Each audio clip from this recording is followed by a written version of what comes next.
You have seen this before. A minor inconvenience turns into an explosive outburst. Maybe it's someone yelling at a customer service worker, honking their horn in a traffic jam, or even snapping at a loved one over something small. But why does this happen? Why do so many of us struggle with anger issues, even when the situation does not seem to warrant such a strong reaction? Anger is a signal, not a solution. Anger is one of our most misunderstood emotions. While it's natural and sometimes even necessary, unresolved or frequent anger can wreak havoc on our relationships, careers, and health. Today, we are unpacking why we have anger issues, the science behind it, and what we can do about it. Let's dive into the root causes of anger issues and how understanding them can help us take control of this powerful emotion. Let's start with the basics. Anger originates in the amygdala, the part of your brain responsible for processing emotions, especially those related to survival. When you feel threatened, whether physically or emotionally, the amygdala sends a distress signal, activating your fight or flight response. But here's the catch: your brain does not always distinguish between actual threats and perceived ones.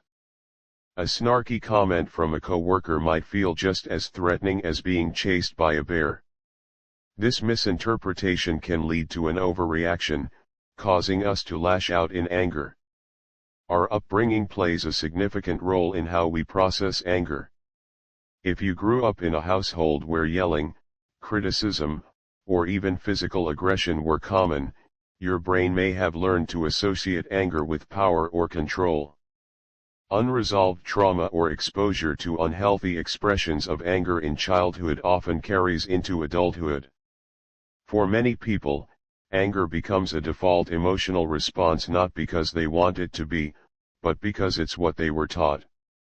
In today's fast-paced world, stress is everywhere. From tight deadlines at work to financial pressures or personal challenges, chronic stress keeps your body in a heightened state of alert. This makes it much easier for small annoyances to trigger big reactions. Think of it like a full glass of water. Every stressor adds a little more until the glass overflows, and anger is often the spill. Managing stress effectively can prevent those overflows, helping you respond calmly instead of lashing out. Sometimes, anger isn't about the situation at hand. It's about deeper, unaddressed emotions like sadness, fear, or frustration that build up over time. Anger acts like a pressure valve, releasing pent-up feelings in an explosive way. Have you ever snapped at someone only to realize later it was not about them? Maybe it was something else entirely, something you'd been holding in. Recognizing these hidden triggers can help you address the root cause instead of just the symptoms. Society also plays a role. In American culture, especially for men, anger is often seen as an acceptable way to express emotions, while sadness or vulnerability might be discouraged. This can create a skewed emotional landscape, where anger becomes the go-to response for many situations.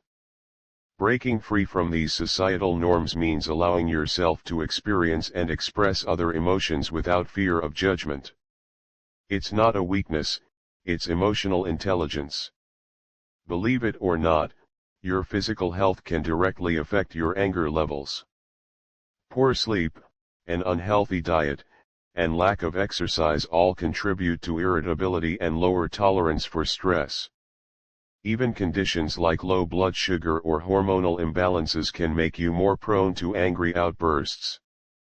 Taking care of your body isn't just about looking good or feeling fit, it's also about maintaining emotional balance. Small changes in your routine can have a big impact on how you handle frustration. The good news is, anger can be managed. Techniques like deep breathing, mindfulness, and physical exercise are proven to reduce stress and calm the fight or flight response. Another helpful tool is journaling. Write down what triggers your anger and how you respond. Over time, this practice can reveal patterns, helping you anticipate and manage your emotions before they escalate. Anger is not inherently bad, it's just a signal that something needs attention. By understanding its roots, from childhood experiences to stress and physical health, you can learn to channel it constructively instead of letting it control you. At the end of the day, anger is a part of being human. But with self-awareness and the right tools, you can transform it from a destructive force into a powerful tool for growth and change. Understand your anger. Empower your emotions.